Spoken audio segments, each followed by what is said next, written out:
la palabra del Señor, porque aún los cielos y la tierra pasarán, pero su palabra no pasará. Y cuando nosotros nos adherimos a lo que dice la palabra de Dios, adoptamos la misma firmeza. Así que quiero invitarle a que ahí donde está usted, por favor, junto conmigo, hagamos una oración al Señor y le pidamos que al momento de entrar a la predicación, a la instrucción de la palabra, el Señor nos traslade esa firmeza a nosotros en lo que hemos creído y en lo que hemos de vivir. Señor, en verdad, ninguno de nosotros tiene capacidad, ni todos juntos, de poder entrar ante tu reino y escuchar con atención tu palabra, comprenderla, guardarla en nuestros corazones y vivirla. Eso solo, Señor, ocurre por operación del Espíritu Santo. Estamos seguros, Señor, que por tu misericordia nosotros hemos de alcanzar este entendimiento que no es humano, es espiritual, es divino. Por eso no queremos, Señor, poner énfasis en nuestra capacidad de entender, sino que queremos simplemente arrojarnos, Señor, a la obra de tu Espíritu Santo que nos da entendimiento, que cimenta nuestros corazones, porque tu ley es perfecta. Perfecta porque convierte el alma. A eso venimos. Haz tu obra, Señor. Te lo rogamos por necesidad y te lo rogamos para tu gloria. En Cristo Jesús oramos. Amén y amén. Muy amable.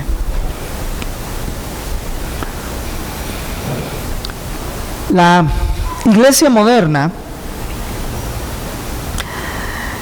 ha dejado de cumplir una de las principales ordenanzas que el Señor Jesús le dejó. Y esta es la disciplina bíblica, la disciplina que la iglesia debe de ejercer. Y la iglesia moderna ha dejado de cumplirlo para su propio juicio o en contra de sí misma. La iglesia de nuestros días ha tolerado, ha permitido y a veces ha aplaudido dentro de sí misma cosas que el Señor Jesús mismo aborrece. El mensaje que vamos a ver de la iglesia a Pérgamo es un recordatorio perenne a toda la iglesia de Cristo, donde quiera que esté y en el tiempo en que exista, de que Cristo Jesús juzgará al mundo y particularmente a su propia iglesia.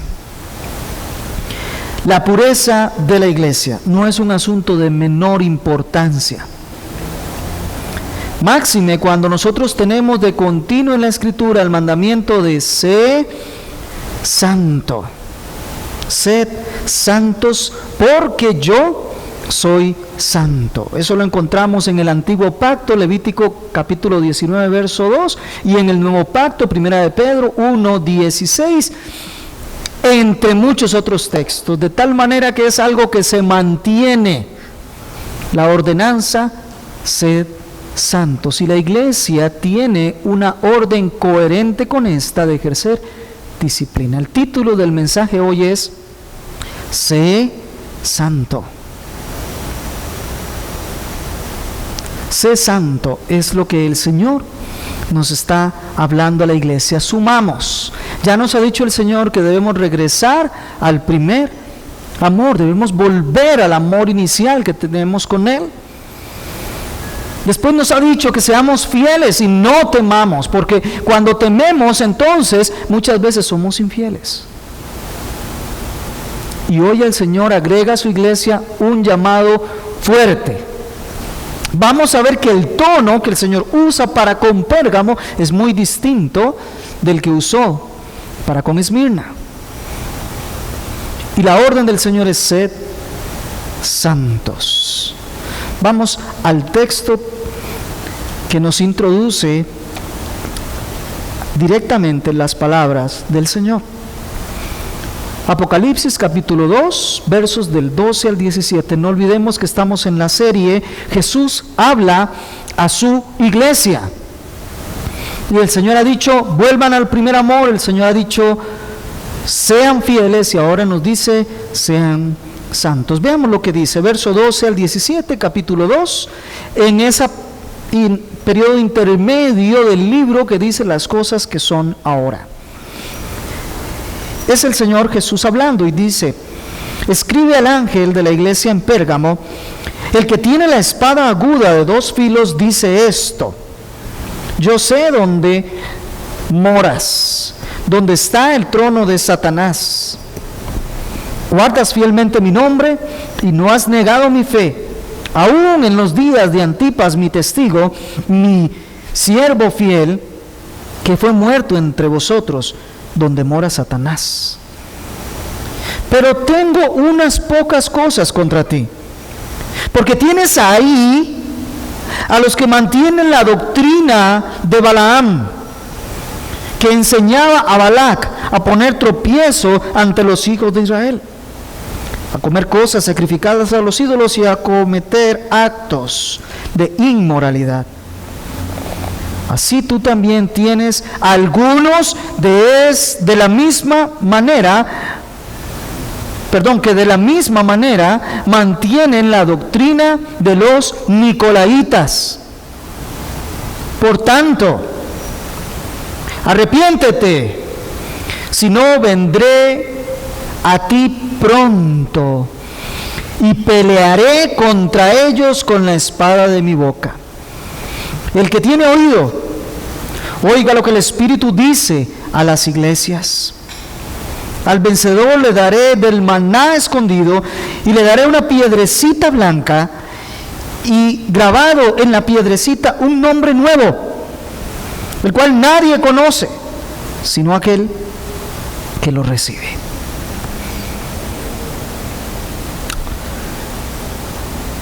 Conforme la estructura que hemos venido manejando para las 2 anteriores iglesias y la misma que vamos a manejar para las siguientes, primero vamos a hacer una exposición del mensaje del Señor a la iglesia. De segundo, vamos a observar algunas lecciones aprendidas para nosotros. Y tercero, vamos a estar entonces encontrando algunas aplicaciones prácticas. El Señor escribe a la iglesia que se encuentra en Pérgamo. La ciudad de Pérgamo, está situada aproximadamente a unos 100 kilómetros al noreste de la iglesia de Esmirna. Recuerden que las cartas fueron escritas en una ruta postal, ¿verdad? Entonces pasó por Éfeso, luego Esmirna, y al punto más al noreste encontramos a Pérgamo. Luego de ella empieza a regresar hacia oriente. Esta ciudad de Pérgamo estaba construida en una montaña de aproximadamente unos 305 metros de altura sobre el nivel del mar. En un monte alto estaba la ciudad de Pérgamo. Había servido como capital de uno de los pequeños reinos que surgieron luego de la desintegración del imperio de Alejandro Magno. Esta ciudad de Pérgamo era la capital del imperio romano en Asia Menor.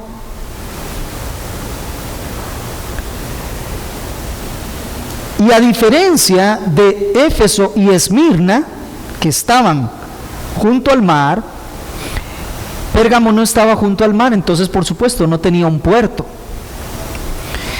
Sin embargo, se conectaba con el mar Egeo por el río Caicus, así se llama el río, que pasaba precisamente por Pérgamo. Era navegable para pequeñas embarcaciones o embarcaciones que no tuvieran mucha profundidad. Nos dice la historia que en Pérgamo había una gran biblioteca de llegó a tener aproximadamente 200,000 volúmenes, que competía directamente con la gran biblioteca de Alejandría. Todos conocemos acerca de la historia de esa biblioteca. Dice la leyenda que el emperador Ptolomeo Filadelfo de Egipto llegó a conocer que era tan grande la biblioteca en Pérgamo que prohibió que siguiera abasteciéndose a Pérgamo de más papiros, para que no siguieran escribiendo, porque la biblioteca iba a superar la de Alejandría. Entonces los de la ciudad tuvieron que inventarse una manera de poder seguir escribiendo. Y entonces inventaron algo que muy curiosamente se llama pergamino. Ahora sí entienden de dónde viene el nombre, porque venía de la ciudad de Pérgamo. A diferencia del papiro, el pergamino es mucho más fuerte, firme, dura más tiempo. Es en piel de animales, principalmente de cordero, que se extendía, se sujetaba, se le pasaba piedra pómex para quitarle todo lo que era residuos de la carne y demás, y entonces quedaba listo para que ahí se pudiera escribir, y entonces ahí se escribía en pergamino. Se dice que por la etiología o etimología de la palabra, Pérgamo significa matrimonio mixto. Eso significa Pérgamo, matrimonio mixto. No todos están tan de acuerdo en la palabra mixto, pero matrimonio sí todos están de acuerdo, más una partícula de la palabra en griego que se interpreta como mixto. ¿Qué había en Pérgamo? En Pérgamo había el gran templo al dios Zeus. Todos hemos escuchado la mitología griega y hemos escuchado de Zeus. Tenía un gran templo que se elevaba casi 15 metros de altura desde el suelo y que tenía una gran área, una base de aproximadamente 930 metros cuadrados, 35 por 32, por ahí algo así. Era la base del templo donde la gente asistía para los diferentes rituales a Zeus. Pero no solo eso, sino que había templos a otros dioses. Y precisamente Pérgamo era conocido por toda Asia como el lugar donde todos los dioses tenían un templo. Ahí estaban templos, por ejemplo, a Atenea, y templos a otros cuantos dioses. Ahí los encontraban. Particularmente habíamos hablado de un dios pagano que se llamaba Esculapio, que era el dios que en teoría era el dios de la sanidad o de la curación, el dios que curaba. Y entonces, ¿sabe qué ocurría? Dice la historia que en el altar del templo ponían muchas serpientes, no venenosas por supuesto, y la gente tenía la creencia de que si usted viajaba a Pérgamo e iba al templo de Esculapio, o Asclapio también se traduce, y se acostaba en el suelo y una de esas lo mordía, entonces usted era sanado de lo que estaba enfermo. Vea usted qué cosas. Por supuesto, en Pérgamo había una gran escuela de medicina y un gran médico muy conocido, muy famoso en la historia, era estudiado ahí. Ese médico se llamaba Galeno. Ahora sí ya saben de dónde viene. Y el símbolo de este dios era precisamente una serpiente enredada en una vara. Yo creo que todos hemos visto ese símbolo precisamente que usan los médicos. Ahora sí sabemos de dónde proviene. Ve un poco de historia. Eso ocurría también ahí en Pérgamo. Por otro lado, Pérgamo tenía gran riqueza que provenía del comercio, de la industria, de la ganadería, de los tejidos de lana, pergaminos y hasta tenía minas de plata. En el año 133 a.C., el último rey de Pérgamo, Átalo III, entregó el reino a Roma y dijo: bueno, como yo ya no tengo descendencia, entonces el reino se lo entregó al imperio romano. Se lo entregó y a partir de ahí entonces la ciudad llegó a pertenecer al imperio de Roma. Fue la capital de la provincia hasta que posteriormente fue cediendo su campo a Éfeso, que ya vimos. porque Éfeso estaba a la orilla del mar y los reyes era más fácil que llegaran y se quedaran ahí, y no que tuvieran que entrar ahí por un río y llegar hasta Pérgamo. Pérgamo estaba más o menos a unos 30 kilómetros del mar, entonces el viaje era más largo, entonces comenzó a hacerse al otro lado. Ya sabemos algunas cosas de Pérgamo. La ciudad principal, que estaba en alto y que tenía un gran acrópolis, o sea, un gran espacio donde la gente iba y comerciaba y todo lo demás, fue dejado. La gente bajó un poco más, hicieron una ciudad alrededor que también era Pérgamo. Esa ciudad alrededor quedó enterrada el día de hoy, y el día de hoy ahí hay una ciudad que se llama Bergama, en Turquía, que está sobre lo que era Pérgamo bajo, y las ruinas del Pérgamo alto todavía se observan. En el año 2014 la UNESCO las declaró Patrimonio de la Humanidad. Esa es la parte histórica de Pérgamo. Por cierto, en Pérgamo había una iglesia cristiana a la que se le escribe. De esa iglesia cristiana no tenemos conocimiento de quién la fundó ni en qué año se fundó, pero lo que sí podemos vaticinar es que esa iglesia estaba en un lugar en donde había gran cantidad de religiones y por ende estaba sometida a gran paganismo. Entre los templitos que se hicieron ahí, se hizo uno a Roma y al emperador romano de turno. Así que había gran idolatría. Y la iglesita del Señor ahí sufría gran presión por querer transigir con las religiones paganas. Recuerden, siempre detrás de una religión pagana hay un demonio que está incitando ese tipo de culto. Eso es lo que nos dice la Escritura. Pero bueno, veamos el verso 12, cómo se identifica el Señor escribiendo a esta iglesia. Verso 12, escribe al ángel. Bueno, ¿el ángel quién es? El pastor, el humano que va a convertirse en mensajero para toda la iglesia. Escribe al ángel de la iglesia en Pérgamo. Y se describe así el Señor, mire cómo se identifica.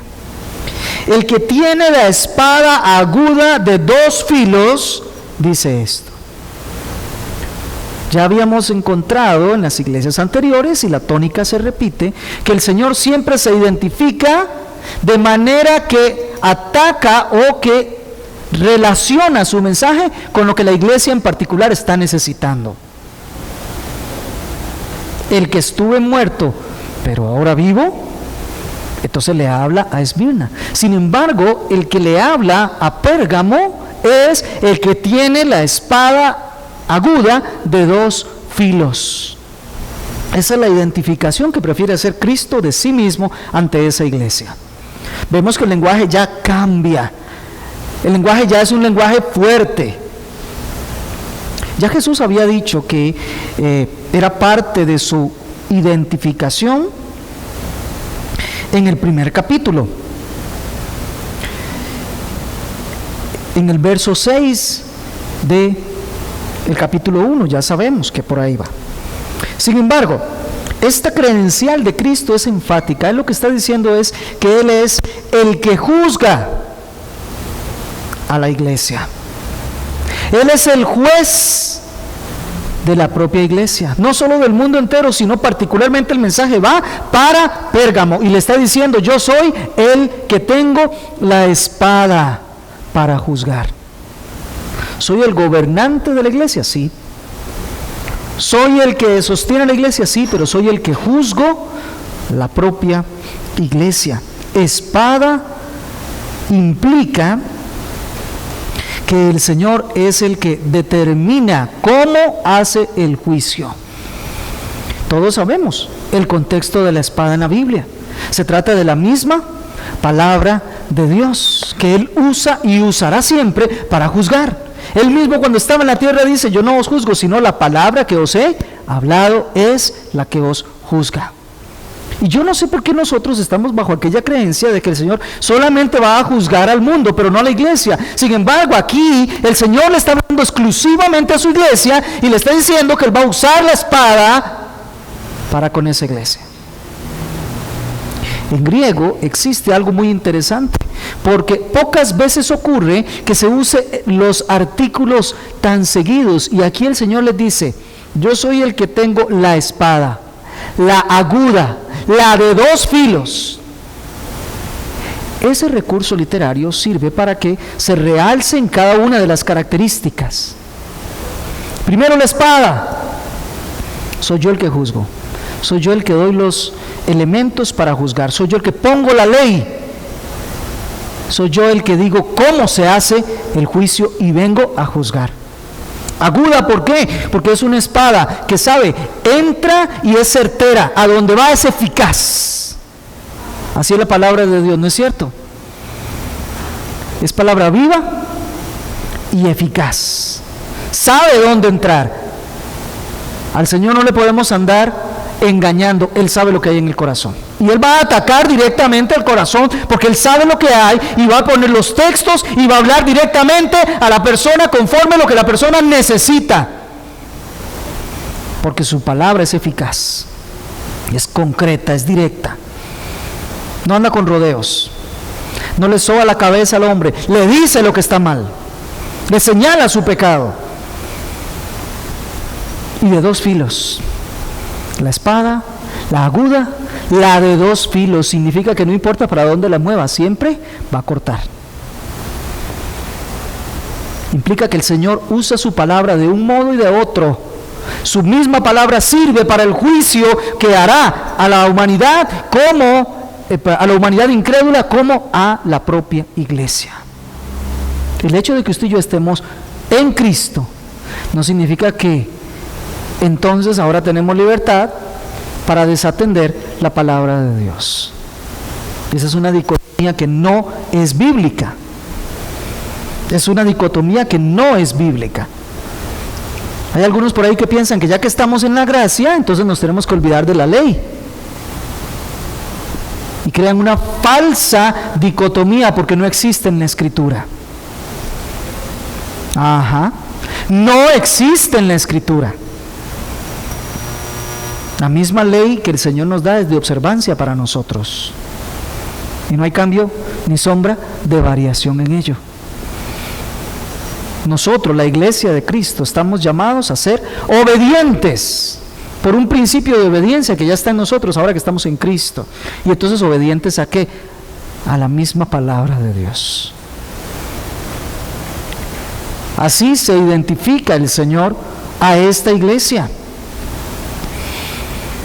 Se identifica como el gobernante que a la vez juzga a la iglesia. ¿Y sabe por qué? Porque vamos a ver que la iglesia en Pérgamo estaba en una bigamia. Estaba casada con Cristo, pero también estaba casada con otros dioses. Y el Señor viene a hacer cirugía, y cirugía mayor, ¿verdad? Con su palabra. Vea cómo dice el Señor reconociendo a la iglesia. Yo sé dónde moras, donde está el trono de Satanás. Qué hermoso, el Señor sabe dónde está la iglesia, sabe lo que la iglesia esté pasando. Que mire que está está inserta en un lugar que tiene un gobierno de esta manera, pues el Señor lo sabe. Que tiene un gobierno de esta otra manera, el Señor lo sabe. Que está en un lugar en donde está siendo perseguida, el Señor lo sabe, lo conoce muy bien. Él pasó por persecución, ¿no es cierto? Él conoce muy bien, dice: yo sé dónde moras, sé dónde tú estás ubicada, sé el lugar en donde te correspondió estar, porque yo te puse ahí. El Señor tiene pleno conocimiento de lo que sucede en su iglesia. Él domina, Él tiene un control absoluto. Y si es el juez del mundo, ¿cuánto más no es el juez de su propia iglesia? como Él sabe lo que hay, Él le dice a la iglesia: yo sé dónde tú moras. Hay algunos que se atreven a decirle al Señor: Señor, pero es que yo caí en esto, porque es que mira, donde yo estoy, o las personas con que estoy, el Señor dice: un momentito, yo sé dónde estás. Y mi juicio en este momento no es contra los demás, es tu conducta, lo que tú produces. Ese es el detalle. Daremos cuenta de Dios por todo lo que digamos, por todo lo que hagamos, por todo lo que pensemos, no por lo que hicieron otros, ni por lo que hizo el gobierno, ni por lo que hizo. No, nosotros tenemos una responsabilidad frente al Señor por nosotros. Y el Señor le dice: sé dónde moras. Y vea cómo lo describe el Señor, en dónde moran ellos. Donde está el trono de Satanás. La mayoría de eruditos creen que la alusión primaria del trono de Satanás es precisamente ese templo a Zeus tan grande que estaba ahí. Pero es que había otros templos diferentes. Lo que sí queda claro es que en ese lugar, en Pérgamo, era donde Satanás tenía su trono. ¿Recuerda usted que Satanás no es un ser omnipresente? Eso solo es Dios. Así que Él no está en todo lugar. Él está en un lugar específico. Y para ese momento el Señor dice: no solamente está, es que ahí tiene Satanás su trono. En ese lugar es donde está la idolatría, es el centro idolátrico en ese momento. Ahí Satanás tiene su trono. Déjenme decirle un par de detalles históricos, que yo veo que les gusta la historia. La idolatría, se dice en la Escritura, que nació a partir de lo que aconteció con una torre en donde todos los hombres decidieron poner todos los dioses escritos y iban subiendo y poniendo todos los dioses que se les ocurría en las paredes. Capítulo 11, libro de Génesis. Babilonia. Por eso la torre se llama Torre de Babel. Babilonia es la cuna de toda idolatría, toda adoración a diferentes dioses. Cuando los que promovían la idolatría, la magia babilónica y todas las artes oscuras en Babilonia fueron expulsados de Babilonia, se fueron a residir estos promotores de cultos idolátricos a una ciudad que se llamaba Pérgamo. De tal manera que casi nada de herencia tiene esa ciudad. Ahí es donde se levantó entonces el poder idolátrico, en Pérgamo. Y el último de sus reyes, Átalo III, practicaba por supuesto todas estas magias de las diferentes religiones paganas, y como él era el rey tenía un nombre, se llamaba Sumo Pontífice. Cuando Átalo III no tenía descendencia y ya iba a morir en su lecho, dice: le entrego el reino al imperio y al emperador romano, y le transfirió el nombre al emperador romano, y desde ese momento el emperador romano comenzó a llamar Sumo Pontífice. Ustedes sacan sus propias deducciones.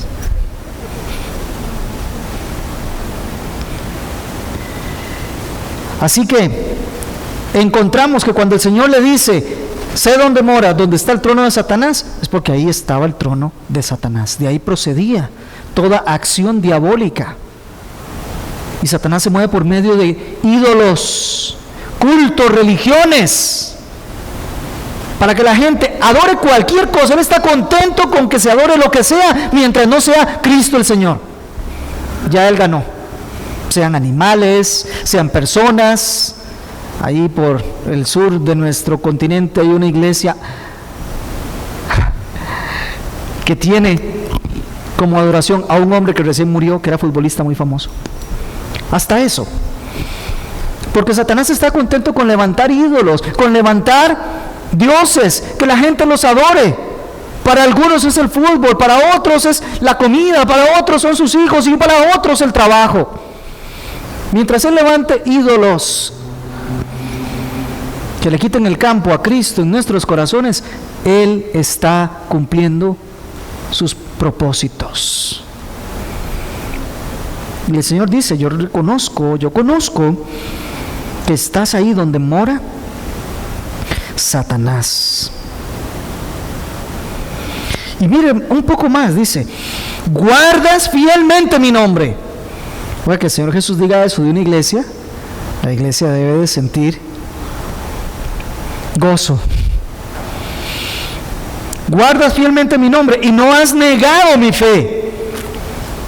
Deberíamos desear que el Señor diga eso de nosotros, ¿no le parece?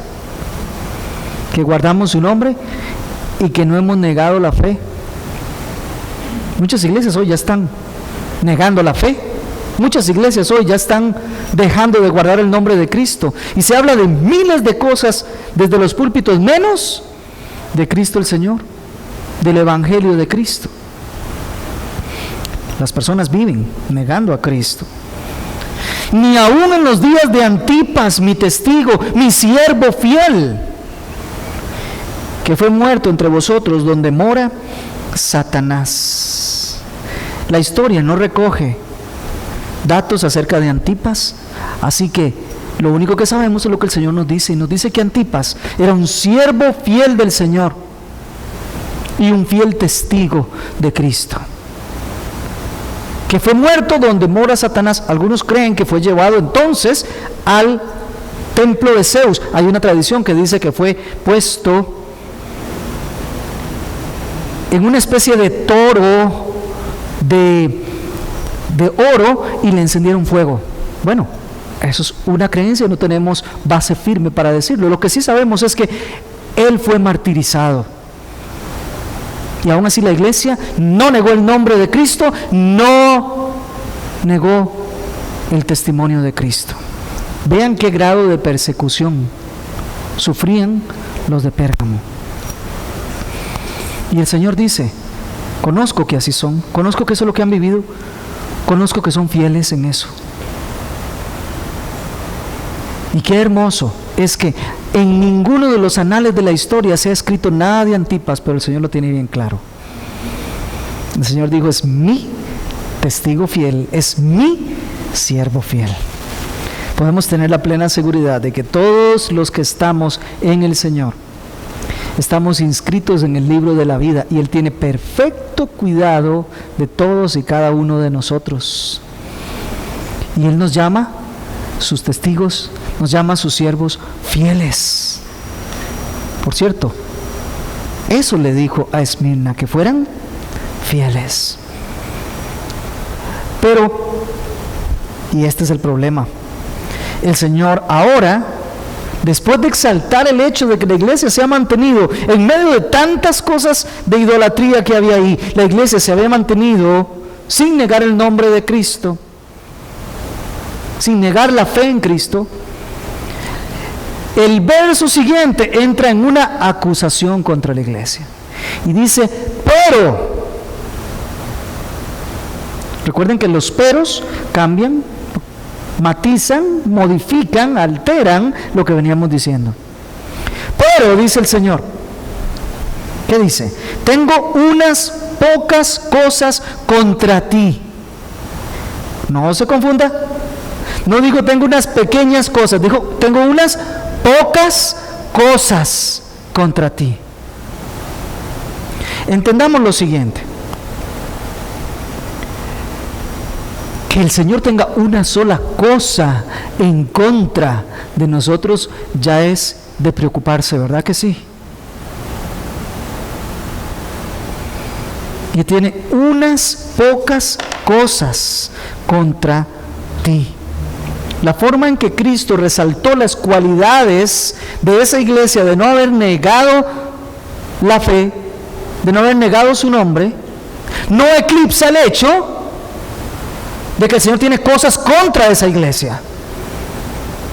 Nosotros muchas veces creemos que por las muy buenas y cantidad enorme de cosas buenas que hemos hecho, entonces el Señor de pronto tiene que tener una buena opinión de nosotros, o al menos los hermanos, o al menos la iglesia. Pero el Señor dice, un momento, tengo cosas contra ti. Nunca el Señor deja que el pecado quede por ahí escondido, oculto. Y cuando nosotros no queremos voluntariamente sacarlo, entonces Él lo hará de una manera que nosotros ni siquiera esperábamos.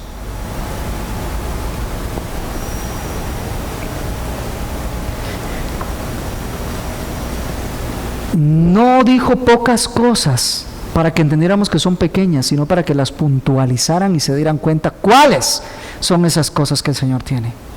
Y yo no sé si a usted le da lo mismo que a mí me da, pero que el Señor llegue y diga que tiene cosas contra la iglesia es algo muy preocupante.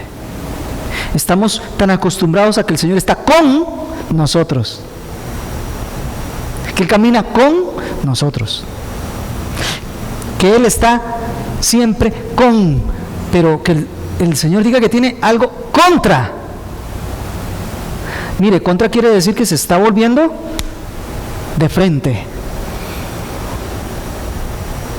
como tratando las cosas que de verdad le disgustan, le aborrecen a Él. No tiene cosas contra el entorno, contra el templo de Zeus, no tiene cosas en contra del trono de Satanás, en este momento en particular, aclaramos. No tiene cosas en contra de la cultura, no tiene cosas en contra de los pergaminos, tiene cosas en contra de su iglesia. Y es Cristo hablando a su iglesia. Y la señala de seguido. 2 sistemas de creencias tiene esa iglesia que el Señor aborrece. Porque déjeme decirle algo aquí vital, importante. Algunos andan por ahí creyendo que la doctrina no cuenta, que al final mientras yo ame al Señor. Y eso no está en ninguna parte en las Escrituras. Debemos tener un celo por la doctrina, porque la doctrina produce una vida práctica. Si la doctrina es falsa, es antibíblica, la forma de vivir es antibíblica. Si la doctrina permite el pecado, la gente va a vivir en pecado.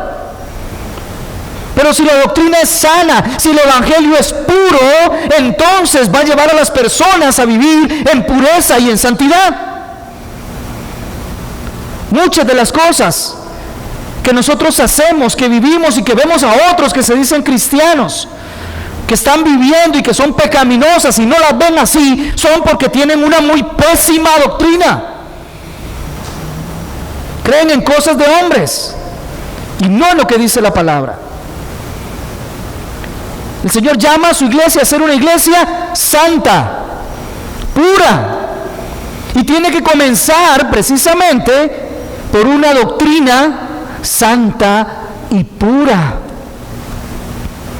Por eso es que hay que ser celosos.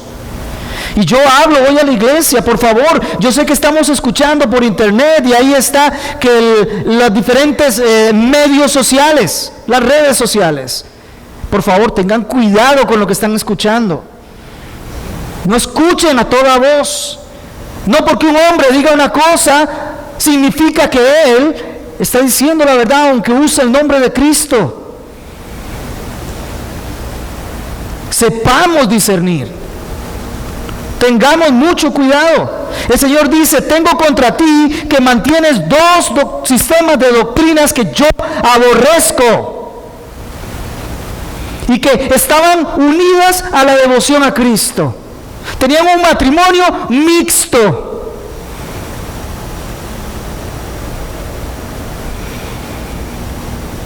Dice: tengo unas pocas cosas contra ti, porque tienes ahí a los que mantienen la doctrina de Balaam, que enseñaba a Balac a poner tropiezos a los hijos de Israel y a comer cosas sacrificadas a los ídolos y a cometer actos de inmoralidad. Eso es lo primero que el Señor señala. Tienes ahí como miembros plenos de la iglesia, oficiales, a personas que están promoviendo la doctrina de Balaam. La iglesia mantenía dentro de ellos a estas personas. Esta clara alusión al profeta Balaam, nosotros la encontramos allá en los capítulos del 22 en adelante, de Números hasta el 31, terminando Números. Toda la historia. Y lo que más nosotros reconocemos de Balaam es cuando él fue contratado para ir a maldecir al pueblo de Dios, pero cuando Dios lo llevó por 3 ocasiones, Balac lo llevó a maldecir, él solamente podía bendecir al pueblo de Dios. Y aún una cuarta gratuita, sin que le pagaran, el profeta bendijo al pueblo de Dios. Pero cuando vas al capítulo 25 de Números, te das cuenta que Balaam enseñó a Balac, a todos los enemigos del pueblo de Dios, le enseñó un método para corromper al pueblo de Israel. Un pequeño método, como no los podía maldecir, entonces le dijo de qué manera podía vencer al pueblo de Dios. ¿Quiere ir conmigo? Capítulo 25 de Números.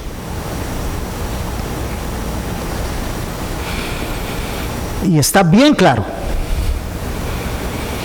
Versos 1 y 2. Capítulo 25, libro de Números. Mientras Israel habitaba en Sitim, el pueblo comenzó a prostituirse con las hijas de Moab. Y éstas invitaron al pueblo a los sacrificios que hacían a sus dioses, y el pueblo comió y se postró ante sus dioses.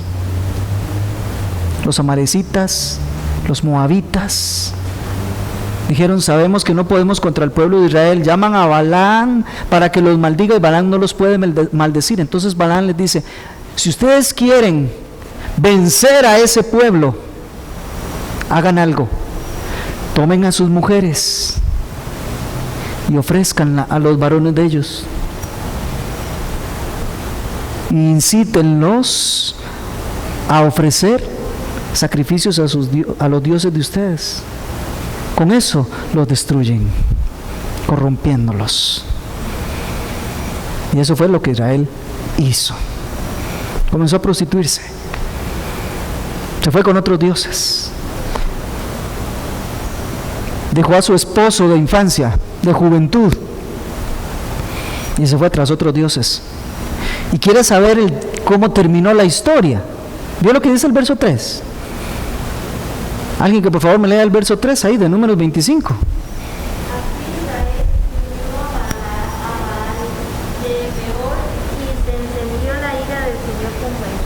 ¿Se dio cuenta? Se encendió la ira de Dios contra Israel por haberse unido a Baal. El resto de la historia nos dice que el Señor trajo juicio sobre ellos, y nada más 24,000 personas murieron por eso.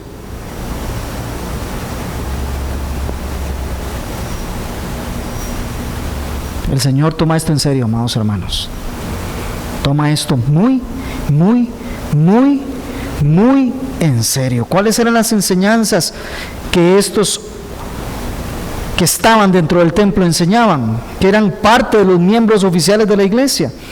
Enseñaban a los del pueblo de Dios a unirse en yugo desigual con los impíos. Mantenían unas enseñanzas contrarias al evangelio. Ya eran inicios de algún grado de gnosticismo. Sí, claro. El gnosticismo dice que usted puede mantener una doctrina sana, pero no importa sus prácticas, lo que usted haga con su cuerpo. Mientras su espíritu esté con el Señor, no importa lo que pase con el cuerpo. Y entonces se entregaban a la inmoralidad, se entregaban al libertinaje, como hacían los demás cultos que los rodeaban ahí en Pérgamo. Por supuesto que el Señor tiene que ver eso con ojos de desagrado. Ya vimos lo que pasó allá en Números. Y el Señor dice, ¿cómo es posible que haya estas cosas? Matrimonios mixtos. Un mixto matrimonio en la iglesia. Hombres enseñando a que vayan los hombres a buscar mujeres que tengan otros dioses. ¿Para qué? Para que después esos hombres terminen adorando también a esos dioses. ¿Cómo lo hacían? Veanlo ahí, verso 14. Enseñaba a Balac a poner tropiezo ante los hijos de Israel, a comer cosas sacrificadas a los ídolos y a cometer actos de inmoralidad. No estamos hablando de la libertad cristiana que Pablo toca allá en Romanos respecto a comer carne sacrificada a los ídolos. No estamos hablando de eso. Estamos hablando de que el hecho de que estas personas en la iglesia enseñaran a los hermanos a que podían ir con los impíos a sus fiestas, en donde celebraban a sus dioses y comieran y estuvieran con ellos haciendo causa común, que es sino unirse con ellos. No es un ejercicio de libertad cristiana, es hacer causa común con los incrédulos, es ser como ellos, participar y comer y hacer participación en las fiestas de ellos, que terminaban siendo actos de inmoralidad.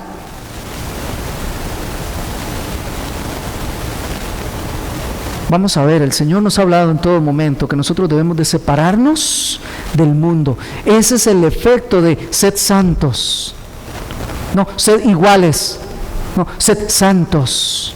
Sed separados, sed apartados. Ustedes tienen costumbres distintas. Ustedes mantienen un grado de ética conforme al Señor. Ustedes mantienen la pureza, la verdad, la santidad.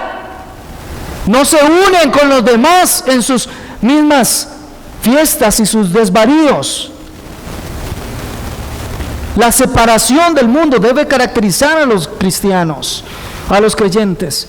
Y estos hombres estaban enseñando que no existía esa separación, sino que podían adentro celebrar y tener sana doctrina con Cristo y demás, y después afuera vivir como vivían los demás, y no había ningún grado de separación.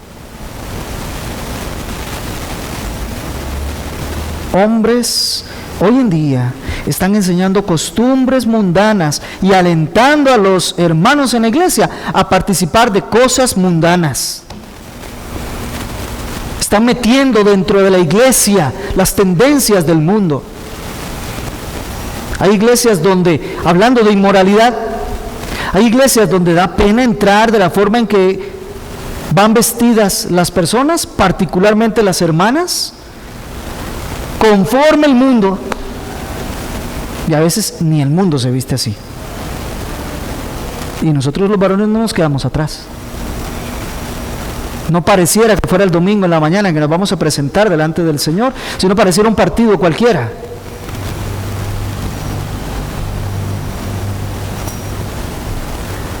Hay iglesias en donde las costumbres del mundo ya están metidas, y las vemos hasta en la música. Se cantan cosas que no tienen ninguna coherencia con la escritura, pero tiene el ritmo de tal canción que es famosa en el mundo.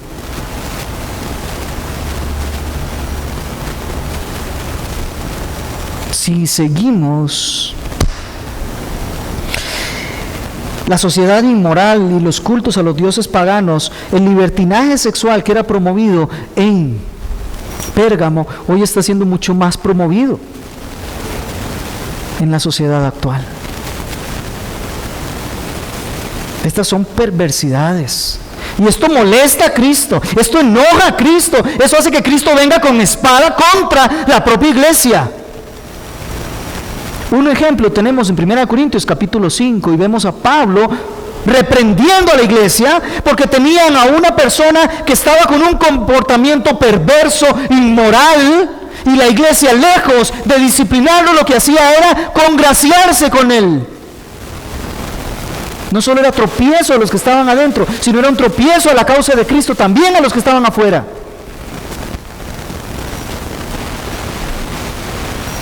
El Señor nos dice que seamos santos. Y Pablo llama la atención y le dicen, saquen a ese perverso ya de ahí. No puede tener comunión con ustedes. No puede ser parte de la membresía de la iglesia. Eso no puede ser. Su comportamiento es abiertamente inmoral. Eso no va con Cristo. Eso es lo que estaban enseñando estos hombres dentro de la iglesia. Pero aún hay más. Pasemos al verso 15. Y tú también tienes algunos que de la misma manera mantienen la doctrina de los Nicolaitas. Este grupo que ya en el en la carta a los Efesios, capítulo 2, verso 6, me refiero a la carta aquí, ¿verdad? La carta que el Señor envió a los Efesios, a ellos los felicita por aborrecer a los Nicolaitas, porque Jesús los aborrece. Ahora resulta que estos en Pérgamo más bien permiten que se difunda la doctrina de los Nicolaitas, para que todos vivan como los Nicolaitas dicen que debe de vivirse. ¿Estamos de acuerdo? No podemos puntualizar porque no tenemos datos ni bíblicos ni extrabíblicos que nos determinen cuáles eran esas prácticas, pero vayamos al centro de lo que estamos hablando. No nos quedemos alrededor. Hay cosas que se estaban enseñando que a Dios no le agradaban, no eran el perfecto evangelio, no se ajustaban a las escrituras. Y por ende, el Señor le dice a ellos que tienen ese gran problema. No solamente dentro de la iglesia transigían con la idolatría, con la inmoralidad, sino además con la enseñanza de los Nicolaitas. ¿Se da cuenta lo importante de que nosotros estemos siempre celosos de una buena doctrina, una correcta enseñanza de la Escritura? Porque si la Escritura me enseña que yo tengo que ser puro, voy a vivir puro. Pero si la doctrina permite cierto libertinaje, voy a vivir en libertinaje. Amados hermanos, tiene que haber una coherencia. Algunos enseñan que puede haber una separación. Profeso esto, pero vivo esto otro. Los que viven así, déjenme decirles que si es que son cristianos, tienen mucho por aprender. Pero la mayoría no son cristianos. Son simpatizantes del Evangelio, nada más. Y la iglesia tiene muchos simpatizantes. Dicen sí y amén, pero cuando van a vivir, viven completamente diferente. Viven conforme el mundo y pretenden estar casados así. Algunos hablan de esa famosa semblanza de que tienen un pie en el mundo y un pie en la iglesia. Eso es mentira, tienen los dos afuera.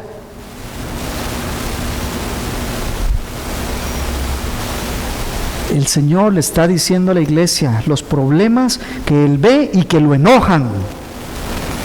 La iglesia esta no se preocupaba por la pureza y la santidad, no se preocupaba por procesos de disciplina para orientar a la gente a que se arrepienta y entonces vuelva al correcto y al sano camino. Permitían que siguieran viviendo con pecado, y eso no tiene lugar en la iglesia de Cristo, menos pensando en miembros ya oficiales de la iglesia, y menos de los que están enseñando.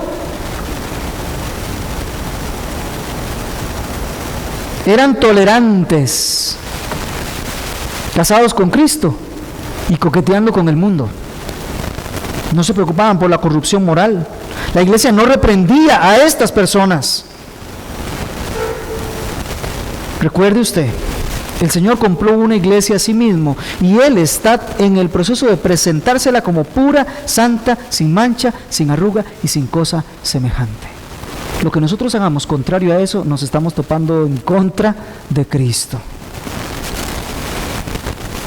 El mismo Señor tomó su palabra, que es la herramienta purificadora para los que quieren ser purificados, pero también en la espada para los que necesitan ser disciplinados.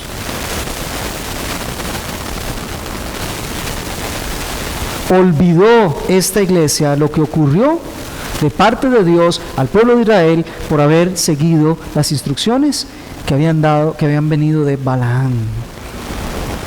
Y entonces, la fuente de gracia eterna, que es nuestro Señor Jesucristo, y la obra que Él hizo en la cruz del Calvario, llevan al Señor a decirle a la iglesia: arrepiéntete no desplegó de una vez su espada, la gracia y la misericordia. Le dice a la iglesia: arrepiéntete. Es decir, debe haber un cambio de mentalidad y debe haber un cambio de corazón juntos para dejar el camino de pecado y volverse al camino de santidad. Para empezar a rechazar lo que antes tanto quería y empezar a amar aquello que antes tanto rechazaba. El arrepentimiento no es cuando yo derramo unas lágrimas y me siento mal. El arrepentimiento es cuando hay un cambio genuino. Hay una muerte a esa vida de pecado que había antes y hay entonces una resurrección a una vida nueva en cuanto a eso que el Señor nos está llamando. Así que el Señor, en su gracia y misericordia, saca de esa fuente abundante, le dice a la iglesia: arrepiéntase. Y ese arrepiéntase es un arrepiéntase, hágalo ya, hoy. Hoy domingo, arrepiéntase, iglesia, hoy. ¿Por qué hoy?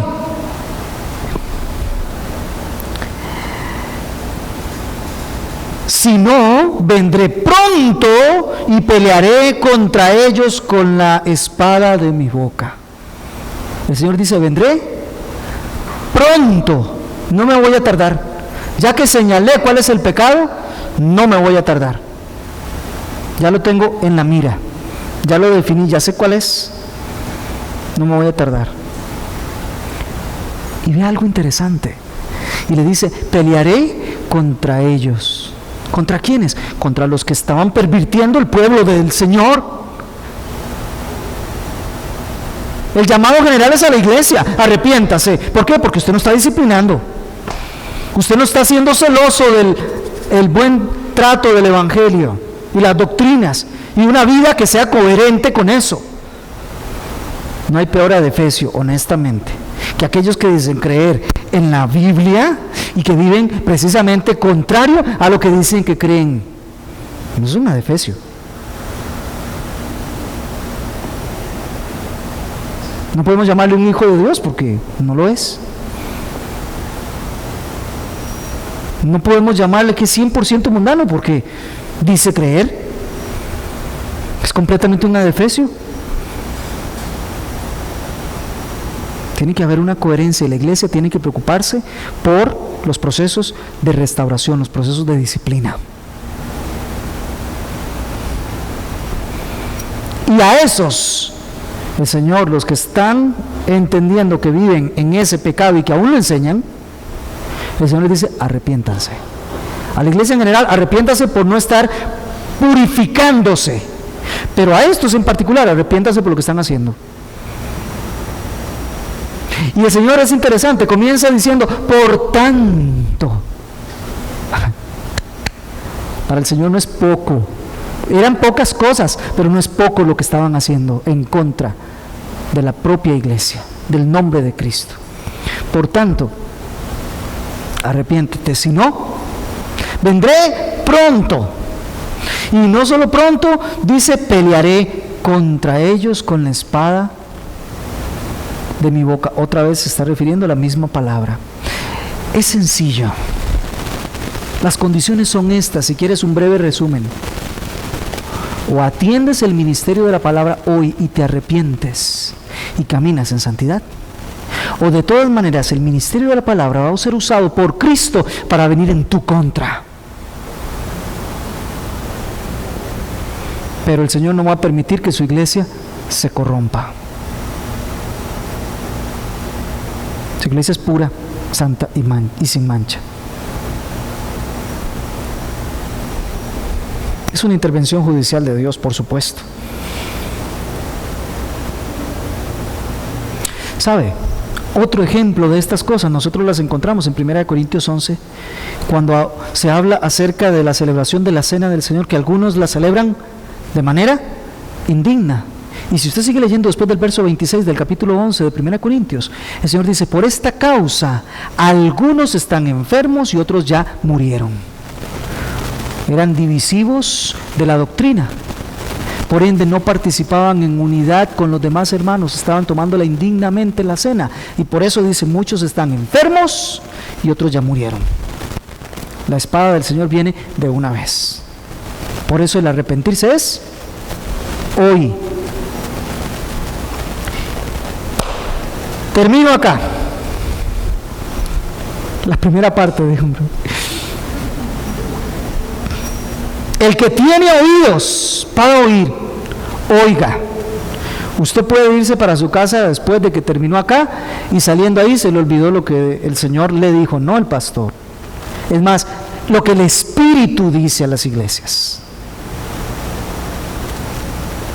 Lo cual indicaría que usted no tiene oídos. Está en la oscuridad, es sordo. Y que Dios te acompañe. Pero si tienes oídos, el examen es ya, hágalo. Arrepiéntase. Busque la santidad. Busque la pureza. Ve a ver qué cosas está usted teniendo en que está transigiendo con el mundo. Busque la santidad y vea. Al vencedor, dice el texto. Al vencedor le daré.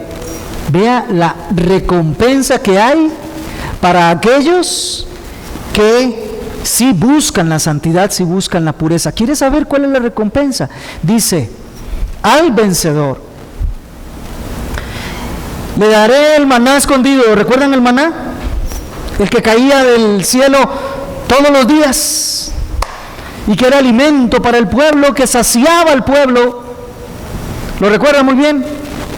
Ahora recuerde de uno que dijo, yo soy el maná del cielo. ¿Saben quién fue? Es el que tiene la espada, la aguda, la de dos filos. Ese dice, al que venza manteniendo su santidad, su pureza, yo mismo seré su alimento, yo mismo seré quien le sustente, yo mismo estaré con él. ¿No le parece algo hermoso? En vez de tenerlo en contra, arrepentirme, ser un vencedor y degustar de las mieles de estar en su comunión y de estar en su presencia. En su presencia hay plenitud de gozo y hay delicias a su diestra por siempre. Y no solo eso, mire el grado de recompensa. Dice, y le daré una piedrecita blanca y grabado en la piedrecita un nombre nuevo, el cual nadie conoce sino el que lo recibe. Vamos, hay mucha discusión en cuanto a interpretar la piedrecilla blanca o la piedrecita blanca. Tenía varios usos. Por ejemplo, cuando había que juzgar a una persona para saber si era inocente o culpable, se usaban dos piedras, una negra y blanca, y los jueces sencillamente tiraban la piedra blanca si la persona era inocente o tiraban la piedra negra si la persona era culpable. Pero había otro uso. ¿Sabe cuál era el otro uso? Cuando la gente competía en los famosos juegos, el vencedor, el que ganaba, le daban una piedrecita blanca. Y con esa piedrecita blanca, cuando había la fiesta de celebración de vencedores, entonces podía llegar a la puerta y presentar su piedrecita blanca, y esa era su entrada para participar de la celebración de vencedores. Pero un tercer uso de la piedrecita blanca era que cuando yo era el dueño de una casa y voy a hacer una gran fiesta, tomo una piedrecita blanca y escribo su nombre y escribo el mío en la piedrecita, y luego la partimos y usted se lleva un trozo y yo me quedo el otro trozo. Cuando es el día de la celebración, usted viene y me presenta la piedrecita. Si calza con la mía, pase adelante. Su nombre y el mío están juntos, pase adelante, ¿verdad? Esa era la manera. Cualquiera se podría inventar una piedrecita, pero ya no iba a calzar con la otra. Mire, no importa cuál es el uso que aquí se esté queriendo dar, porque en cualquiera de los tres casos aplica igual. sea que el Señor nos juzgue, su piedrecita va a ser la de color blanco. ¿No le parece glorioso? Sea que nos llame vencedores y nos dé la piedrita para que entremos a la fiesta de las bodas del Cordero y disfrutemos eternamente con Él. O sea que Él haga su celebración y nos llame particularmente a nosotros, y junto con su nombre, ahí estamos anotados nosotros. Aquel día, ya no te vas a llamar Johnny, ya no te vas a llamar Alejandro aquel día, ni las hermanas se van a llamar Yajaira tampoco.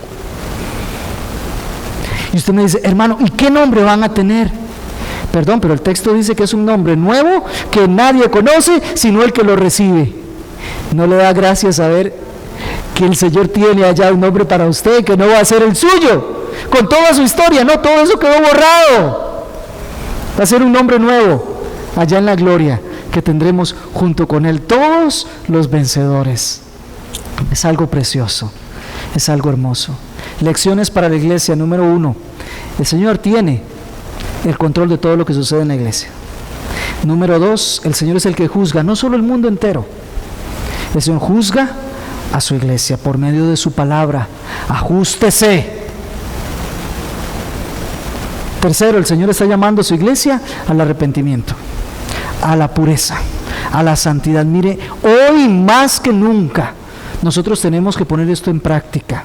El Señor nos está hablando, Él está teniendo misericordia de nosotros. Pongámonos a buscar la pureza y la santidad. Dejemos de estar casados también con otros dioses.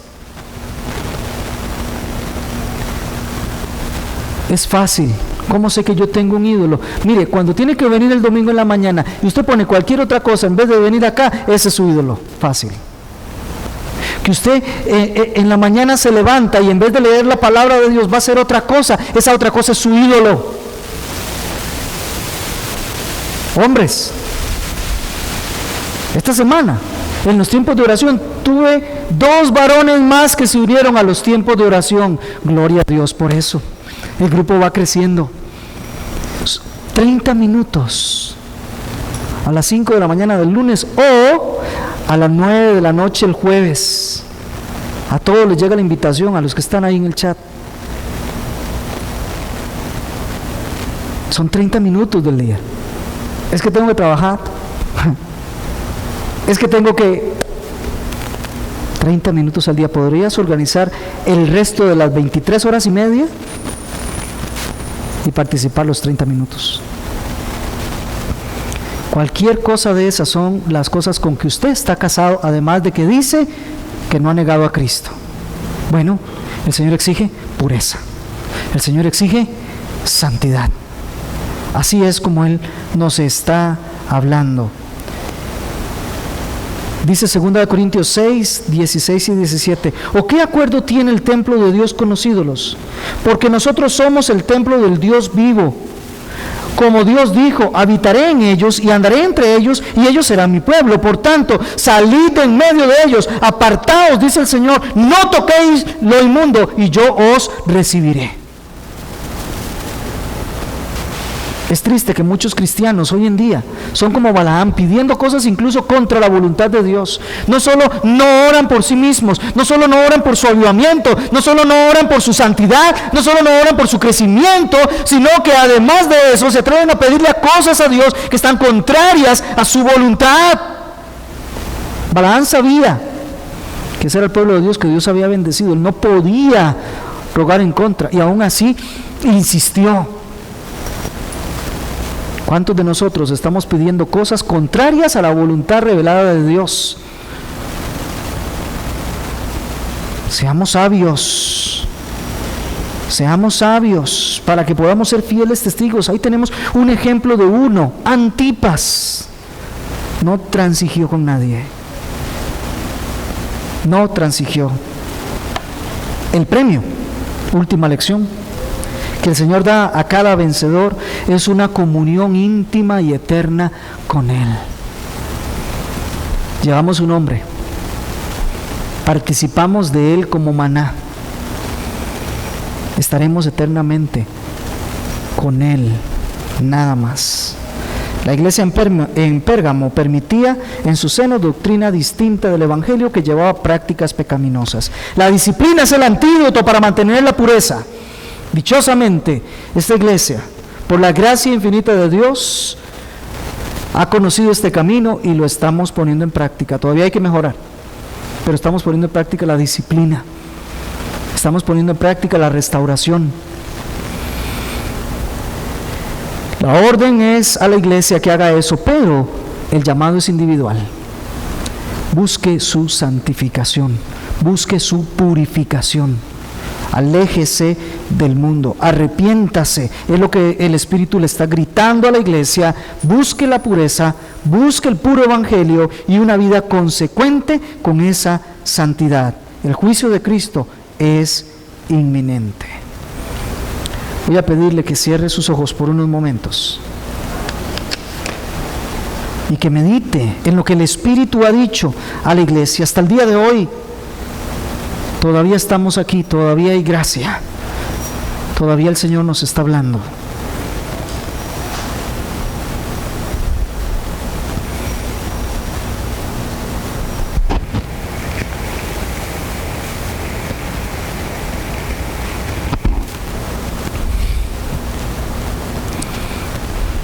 Todo vencedor, cuyo arrepentimiento es muestra de la operación del Espíritu Santo, tiene gran recompensa delante del Señor.